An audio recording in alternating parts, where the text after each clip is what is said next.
Welcome to Luca is a Billionaire, where the only thing I invest in is your answers. You start by opening YouTube and going straight to memberships. You need to see which channels you're subscribed to as a member. That matters. Once done, confirm the payment method and note the next billing date because you may still have access until then. If you want immediate cancellation, choose that path. Otherwise, plan to let the current period run.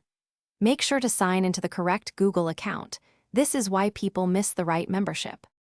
Next, actually cancel the membership from the device you prefer. On desktop, click your avatar, open paid memberships, then manage next to the channel.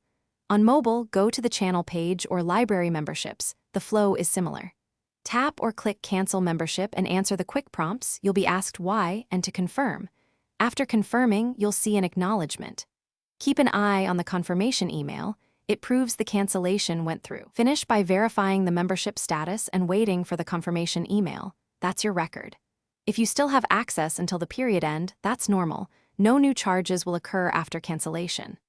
If billing continues, check linked subscriptions in Google Play or the App Store, because those can override cancellation in the app. If problems persist, contact YouTube support with account name and transaction ID. Explain what you did and cite the confirmation email. A support agent can reverse unwanted charges. Thanks for watching and please subscribe. It's the best investment you'll ever make.